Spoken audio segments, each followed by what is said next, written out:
Hello and welcome to Harshmeet Study Circle. I welcome you all to the beginning of this new initiative. As I promised in my last session that I did on the UPSC notification, I told you that I'll be back with a new course specially designed as a crash course to help you prepare for the prelims examination of 2025. And today is the beginning of that course. Now, what exactly will we be doing here? There are less than 120 days remaining. In fact, as of today, exactly 119 days are remaining. So 1 day less than 4 months to go before your prelims examinations. It's a pretty good time to start revising and then see how much you remember from whatever you have studied throughout the entire year. What we are going to do is we are going to practice at least 1000 questions. We'll go beyond that and we'll have questions from all the subjects combined, from polity, all parts of history, geography, economics, science and tech. You name it, we'll have all of that, including current affairs. In every session, we'll have about 25 questions. First few sessions will be here on YouTube for all of you. If you think this is helpful for you, you can then register for the entire course, which will go on till the month of April on my own app. As you know, you can download the app also. All these sessions, you will be able to get the PDF. All that you have to do is join my Telegram channel. The link is in the description of the video. All the PDFs will be uploaded there so that you can revise it on your own. Now, the best way to go ahead and take the best out of this session is have a pen and a paper with you. When I show you the question on the screen, pause, see if you are able to guess what exactly is the right answer, and then we'll move ahead and you can check how many did you get right. In the end, see what your score is, and in the comment section do let me know how much did you score. So without any further delay, let's begin. We are starting with polity. So first two sessions we'll have polity, 25 questions each. Then we'll move on to ancient history, medieval history, and then we have a few classes on the other subjects as well, and then we'll move on to our app. So let's begin with the first question without waiting any further. So first question is on the topic of directive principles and fundamental rights. Let's see what the question is.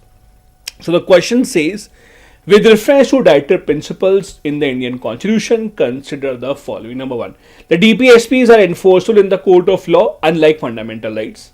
Second, Article 39A directs the state to promote equal justice and provide free legal aid. And third, the principle of equal pay for equal work for both men and women is included under the fundamental rights. How many of these or which of these given statements are correct? Now look at these statements. First, easy to answer. They are enforceable in the court of law, unlike fundamental rights. Wrong. It's the opposite. Fundamental rights are enforceable and not the directive principle. These are in the form of suggestions for the state. Second is correct. Article 39A.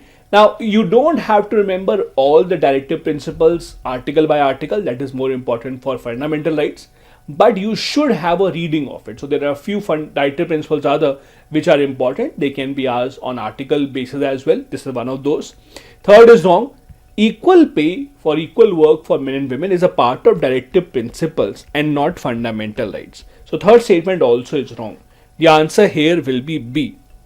I hope you got this one right.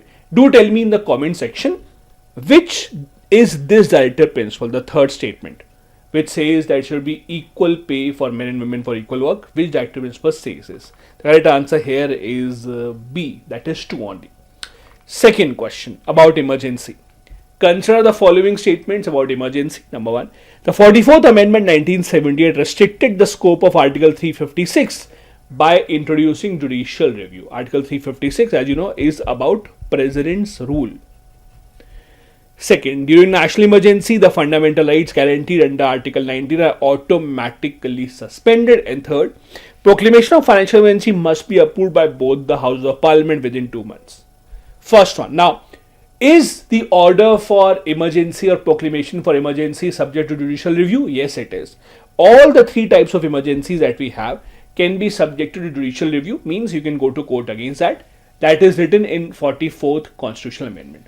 So 44th Amendment 1978, when Janata Party had come to power, because most of the leaders had to go to jail in emergency, they introduced this provision. Now second is tricky. It says during a national emergency, Article 19 is automatically suspended. So it is wrong. Why? As you know, the national emergency again is of 2 types. There is internal emergency and there is external emergency. External emergency means if emergency is declared on the grounds of war or on the grounds of any external attack or any external aggression, while internal emergency is on the grounds of armed rebellion. Now, Article 19 is suspended automatically only in case of external emergency. In case of internal emergency, Article 19 is not automatically suspended. So, second statement is wrong. Third, financial emergency has to be passed by both the houses within 2 months. It is right. Exactly the same happens for president rule as well. For national emergency, the period is 1 month. For other two, the period is 2 months. So the answer here is C. 1 and 3 are correct. The second statement is wrong. I hope you got this one right as well. Please do make a note how many are you getting correct, and do let me know in the comment section what is your score. Third, about parliamentary committees. First, standing committee is permanent in nature, while ad hoc committees are dissolved after they submit the report. Second, Committee on Public Undertaking examine the account of public sector companies based on the CAG's report. Third, Rajya Sabha exclusively appoints a committee on subordinate legislation. Now let's look at that. First, easy to answer.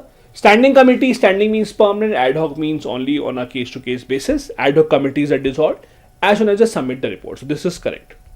Second, Committee of Public Undertakings looks into the account of public sector company. This is also correct. Third is wrong. Now, what is Committee on Subordinate Legislation? See, when the Parliament makes a law, a lot of times they just give you the broad guidelines of the law. The finer details of the law, the rules and regulations within it, are usually left to the executive or to this Committee of Subordinate Legislation. So they make the bylaws, they make the internal rules in certain laws. These are committees which are not exclusive to the Rajya Sabha. Just understand, these kind of committees would be required in both the houses. So there are committees like these in both Lok Sabha and Rajya Sabha. They have their own committees. Third statement thus is wrong. The answer here has to be A. 1 and 2 are correct. Third statement here is wrong because it's a committee in both the houses. Fourth, the question is about representation of people at 1951. Which of the following can lead to disqualification from membership of parliament as per RPA? First, conviction for any offence resulting in imprisonment of 2 years or more. Yes, correct. As you know, under Lily Thomas case, it will lead to immediate disqualification. Holding an office or profit under the state government, yes or no? Yes. Under state or central government also, but under state government also it works. Failure to lodge an expense within the prescribed time, that is failure to tell how much did you spend in election campaign, that also can lead to disqualification. Thus, this also is correct. Easier question. The answer here is D. I hope this is helping you revise whatever you had studied in polity. The answer here is D. All the three given statements are correct. This is the detail of the sections as well. Question 5 is about fundamental duties. Consider the following statements for fundamental duties. First, they were incorporated by 42nd Amendment Act on recommendation of Swaran Singh Committee. Absolutely right. It was Indira Gandhi government introduced during emergency. Second, the fundamental duties are enforceable by law and judiciary can compel the citizens to follow them. Is it? See, one of the biggest criticisms of fundamental duties is that they are not enforceable. So they are more of suggestions. So second statement is wrong. Third, the duty to protect and improve the natural environment applies equally to private individuals and the state. Means to protect the environment is not just for the individuals, the government, the state also has to do this. Right or wrong? Right. It is for both. So the answer here will be 1 and 3. That is D. Second statement is wrong because the fundamental duties are not enforceable by the judiciary. Question 6 is about amendment to the Constitution. First, the Constitution provides for only two types of amendments, by a special majority and by a simple majority. Now, as you know, there are amendments that can be done by a simple majority also.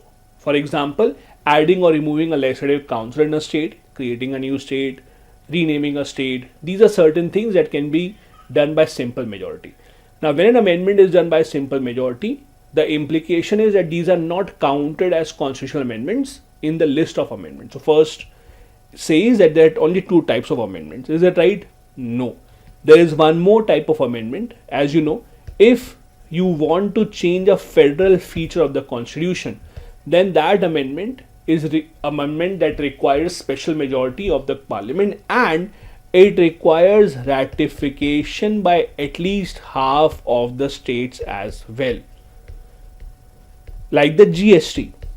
So there are three types of amendment that the constitution talks about, not two. So first statement wrong. An amendment to change the federal structure requires ratification by at least half of the state legislature. Yes, this is exactly what we just studied. 42nd Amendment Act introduced the concept of basic structure. No. Basic structure concept was introduced by what? By Keshwananda Bharti case of 1973. Not by the constitutional amendment itself. So the answer here would be 2 only. First and third here are wrong. Second only is correct. I hope this is helping you revise all these things that you have studied in Indian polity. Question 7 is about judicial review. First, the power of judicial review is explicitly mentioned in Article 32 and Article 226 for Supreme Court and for High Courts. Yes. Judicial review in India is limited to laws passed by Parliament and state legislature. Now, you might think this is right. Laws by Parliament and state legislature, both of these are subject to judicial review. But is it only for them? No. Apart from these two, it is also applicable for executive actions. So if an executive order is given by the state or by the center, that also is subject to judicial review.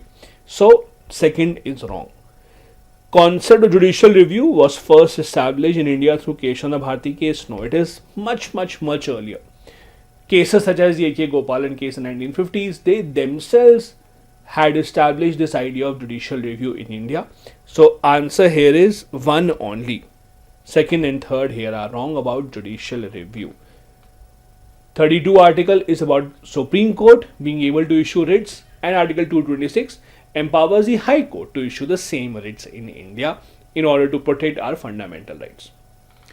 Next is question 8 about anti-defection law. 3 statements again. First, the Speaker of the House decides a matter of disqualification under the 10th schedule and their decision is final. Now, this is the relevant part. The original law said that the decision will be final. But due to a lot of controversies, the Speaker is not taking the decisions in an impartial manner. The Supreme Court in 1992 came up with the judgment in the Kehoto-Holohan case. As per the Kehoto-Holohan case, now, the verdict given by the Lok Sabha Speaker will be subject to judicial review. So their decision is not final. Independent member is disqualified if they join a political party after the election. Yes. A party whip is binding on all members, including those abstaining from voting. Now, this is very interesting. Whip is an order issued by a party leader who has been given the post of a whip. He or she has a responsibility to spread the message. How will you vote? How will you behave in the parliament? Is it binding on those also who are abstaining from voting? Now, interestingly, there are 3 types of whips. 1-line whip, 2-line whip, 3-line whip. 1-line whip is the weakest. It does not apply to those who abstain from voting. So you may abstain from voting against the party whip also in case of certain whips.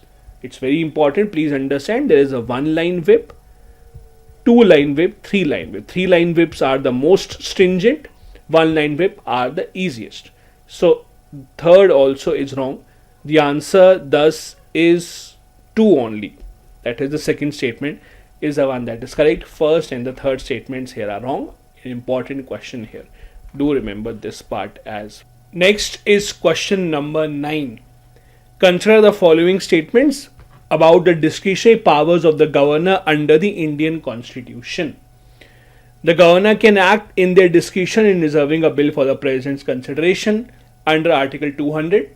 Second, the governor can dissolve the legislative assembly without the advice of the Council of Ministers in case of a constitutional breakdown. And third, the governor's report under Article 356 is not subject to judicial review. Now, look at this. First statement, governor can act on their discretion reserving a bill. Yes, as you know, governor does have certain discretionary powers.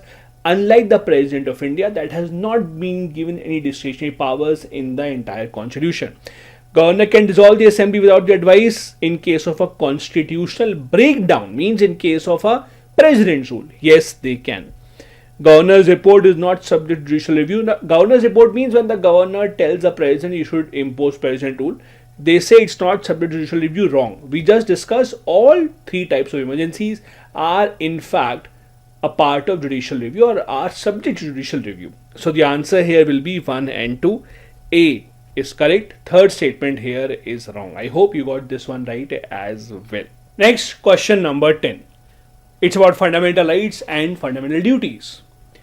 First, the fundamental duties serve as moral obligation on citizens and do not have legal enforceability. This, as you know, is correct.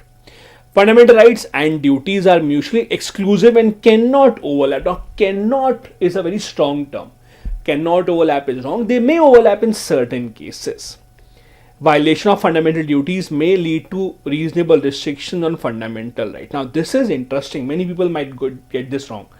The Supreme Court in multiple cases, especially cases related to environment protection, has said that certain restrictions on fundamental rights may be imposed when it comes to fundamental duties and their violation. So there may be certain restrictions. So this is actually right.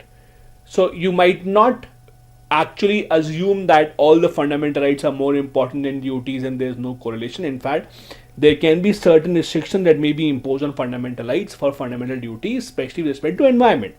The answer thus is B. 1 and 3 are correct. The second statement here would be wrong because again the Supreme Court has said there can be restriction on fundamental rights, especially for environmental protection. Next, question 11. Consider the following statement about veto powers of the President. Number 1. President can exercise pocket veto over both ordinary and money bills. Can he? For money bills, no. For money bill, the only veto available is the absolute veto, which is also not used because the President's permission was first taken before introducing the money bill anyway. A bill that has been returned by the President for reconsideration passed again must be assented by the President. Yes, this is suspensive veto. President cannot withhold assent to constitutional amendment bills. Yes. Do tell me in the comment section under which amendment of the Constitution was it made compulsory that the President has to give assent to constitutional amendment bills. He cannot use veto there. The answer thus is 2 and 3.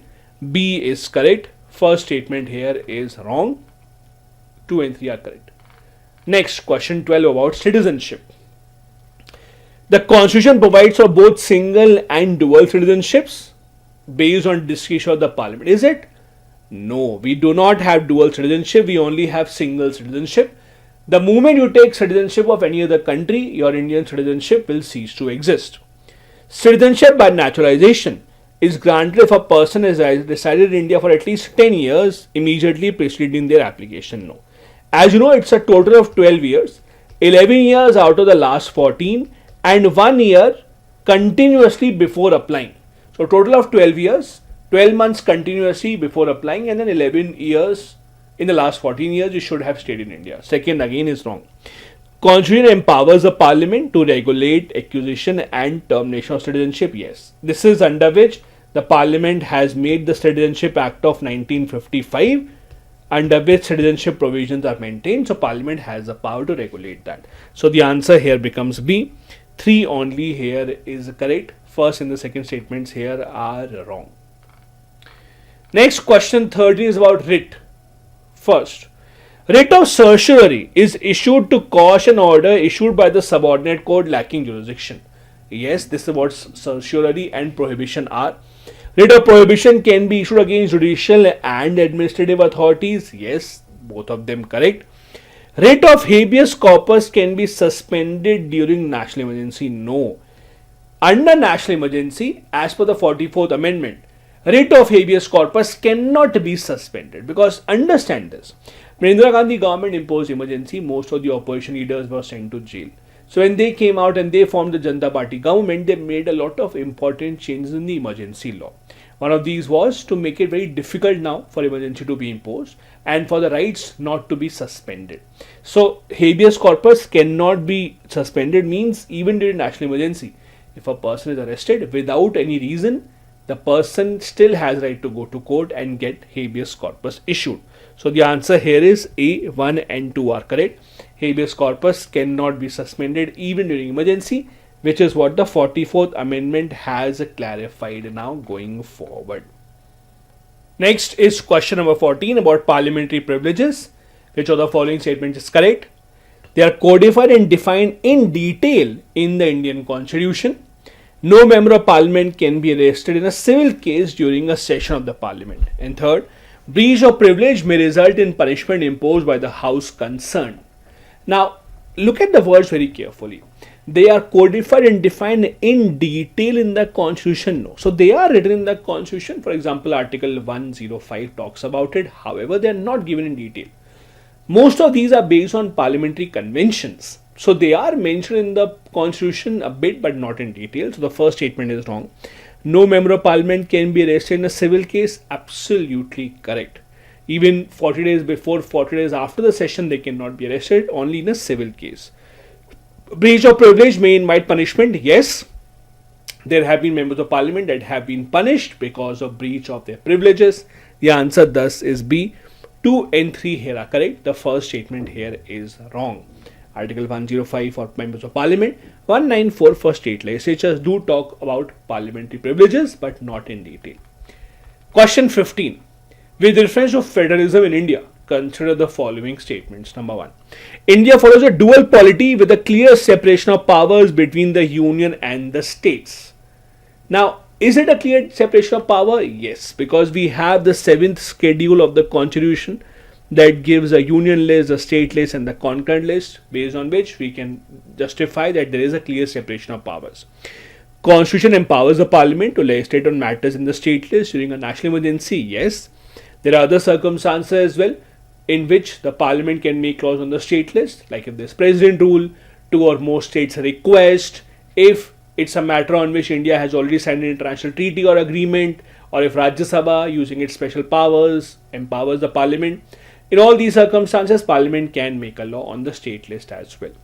The division of powers in India is influenced by the Canadian model of federalism. Yes. So, in Canada also, in their federal model, the center government is much more powerful than the states. So, we are based very much on the Canadian model of federalism. The answer thus will be D.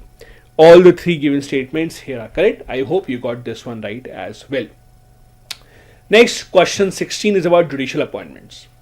It is about the appointment of the Supreme Court judges. First, President is bound by recommendation of the Collegium for appointing Supreme Court judges. Yes, as you know, India follows a Collegium system.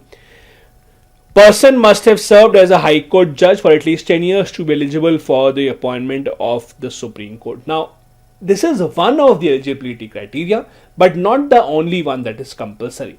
You can also be a High Court advocate, or you can also be a distinguished jurist in the opinion of the President. So, second is not compulsory. Third, the Constitution prescribes a fixed retirement age for Supreme Court judges. Yes, it is 65. Correct. The answer here will be B. 1 and 3 are correct. In countries such as the US, by the way, we don't have a retirement age for judges. So, it's not that all countries have a retirement age for judges. India does follow this system. The answer thus here will be B, 1 and 3. Next, question 17 about separation of powers in India. The separation of powers is explicitly provided in the Indian Constitution, is it? Not really. So, we talk a lot about separation of powers. Also, the phrase separation of power refers to separation of powers between the executive, legislative and judiciary, not between center and the state. That is something that we call as federalism. That is explicitly mentioned. But separation of power, this phrase is used for division of power between legislative, executive and judiciary. This is not explicitly mentioned in the Indian Constitution.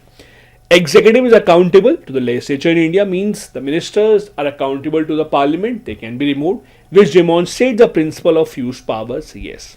Judiciary in India has the power to review legislative and executive actions to ensure checks and balance. Yes, they can under judicial review. The answer thus will be 2 and 3. B. The first statement is wrong because this is not explicitly mentioned in the Indian Constitution.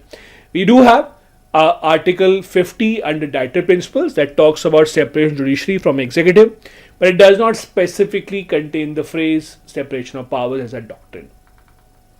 Next is question 18 about fundamental rights and directive principles. Which of the following provisions of Constitution reflects a harmonious interpretation of fundamental rights and DPSPs? Means which of these are related? Article 21A, right to education, related to a fundamental right and directive principles? Yes. 39A free legal aid, yes, and Article 43B as well. All these three reflect a harmonious interpretation of fundamental rights and directive principle. Means all these three talk about how both these things actually come together, that is fundamental rights and directive principles, from time to time to ensure that the people have all the rights. The answer thus is D. All these three here are correct. All these are harmoniously interpreted. Next is, by the way, this is D and not A. Next, question 19. Which of these are quasi-judicial bodies? Now, this phrase, that is quasi-judicial body, is something that you might have heard for many bodies. These are bodies that have certain judicial powers. For example, they can hear and resolve certain disputes. They don't have all the powers of a judiciary, but they do have certain powers, because of which they are given the name quasi-judicial. National Green Tribunal, can they resolve cases? Yes. As you know, for example, environment related cases. In Delhi, the banning of diesel cars over 10 years old is an order by the NGT. In fact, all the tribunals are quasi-judicial bodies. Election Commission of India, yes, they can also resolve disputes. If there is a dispute when there is a breaking up of a party, which one will get the symbol, that is resolved by the Election Commission. Central Information Commission also is a quasi-judicial body. If someone has a dispute about the RTI that they have filed and the state, the authorities are not ready to disclose information, the CIC will come in the picture to resolve those disputes. The answer thus is D. All these three are quasi-judicial bodies in India. Next, question 20 about state legislatures. First, legislative powers of the Legislative Council are equal to those of Assembly. No.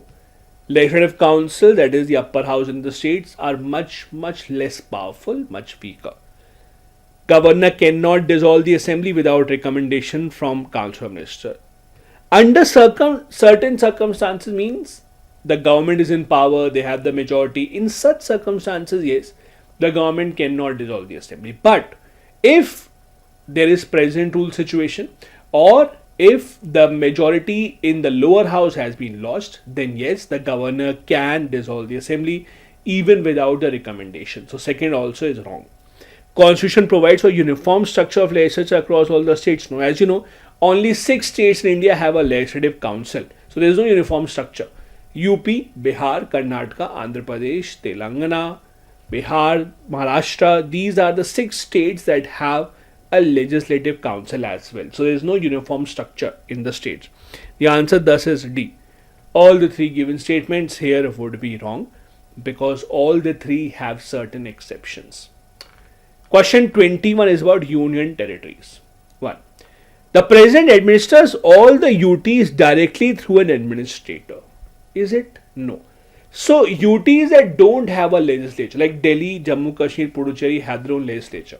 So those are not directly administered by the president, because they have their own government, they have their own chief ministers as well. So the word directly would not apply to all the UTs. UT of Delhi has more legislative powers than Puducherry. Wrong. On the contrary, Delhi has lesser legislative powers. As you know, the police, law and order, land, these are the things that Delhi government cannot legislate on. So their legislative powers are lesser than the UT of Puducherry. Third, the lieutenant governor of a UT is appointed by the president and holds the office during the pleasure of the president. This is absolutely right. LG or the administrator, whatever you want to call him, in case of UTs, they are appointed by the president only. The answer thus is D. Only third statement is correct. The first and the second statements here are wrong. First and second are not correct. 22 about parliamentary committees and their functions. Estimate committee examines whether money is well laid out within the policy framework. Yes, it has 30 members, all from Lok Sabha, by the way. Public account committee scrutinizes the report of the CAG. Again correct. Committee on Public Undertakings reviews the functioning of private sector. No. Functioning of public sector. It's in the name itself. First and second are correct. The third statement is wrong. Out of the parliamentary committees that we have, these 3 are called the finance committees. So these are related to financial matters. These are the most important ones. These 2, as you know, have 22 members each, 15 from the Lok Sabha and 7 from the Rajya Sabha. While Estimates Committee only has members from the Lok Sabha, 30 of them. Next, question 23. Which of the following statements are correct about election laws in India? A person can be disqualified from contesting election on the ground of electoral malpractice only if convicted by a court. So if the court says that yes, you are guilty of electoral malpractice, only then you can be disqualified, which is right. Election Commission alone cannot disqualify saying that you are guilty of electoral malpractice. The court has to say this. Model code of conduct is legally enforceable. No, this is the biggest problem with the model code of conduct. These are just a set of regulations not binding on the candidates or the political parties. The answer thus is A. One only is correct. Simpler question to answer. 24 was about ordinance making powers. With reference to ordinance making powers of the president, consider the following. An ordinance cannot amend an existing law. Tricky, right? This is wrong. Ordinance is something which is very similar to a common law making by the parliament. Whatever parliament can do in a normal day-to-day functioning, whatever laws that they can make, the ordinance can also do the same. So if in a normal day-to-day functioning, they can amend existing law, through ordinance also they can do this. Ordinance issued by the president ceases to operate if not approved by both the houses within 6 weeks. Yes, this is the time period that they get. Satisfaction of president in issuing the ordinance is subject to judicial review. Yes, there can be a challenge in the Supreme Court saying that it was not immediate for the president to issue the ordinance. They could have waited for the parliament to reassemble. So it is subject to judicial review. The answer thus is A. 2 and 3 are correct. The first statement is the only one that is wrong here. Last question of today's session is question 25 about constitutional amendment bills. President can withhold the assent to a constitutional amendment bill. No, these are the bills that must get assent from the president. Constitutional amendment bill seeking to alter the distribution of legislative power between center and the states require ratification by at least half of the state legislature. We discussed this. Yes, like the GST. Procedure for amending the constitution laid out in part 20 of the constitution. This is tricky. Usually we remember the articles, but we don't remember the parts of the constitution. This is actually true. Part 20 talks about the constitutional amendment procedure. The answer thus is 2 and 3. B is the correct answer. So you get this right as well. 2 and 3 are correct. This was our first session of this entire series where we'll cover all the subjects. In each session, we'll have 25 questions. The aim is to help you revise the entire syllabus. In the end, we'll have a few sessions of current affairs as well. The aim is to get over 1000 questions covered. The first few classes will be here. And if you want to get access to the complete course, I will be uploading the next few classes or all the other classes on my own app. They will mostly be on my app when the course goes there. It will mostly be classes, 2 classes in a week, and we'll be able to cover this up by the end of April most probably. Make sure that you do hit the subscribe button if you're new here. If you have any more suggestions, please do let me know in the comment section. I will read all the comments. If you want the PDF of this, join the Telegram channel that I have. I'll be uploading the PDF there, and that link is again in the description of the video. Thank you so much. I'll see you in the next one. The next session will be on Indian polity again, and then we'll move on to ancient history. Thank you so much. Bye-bye. Jai Hind.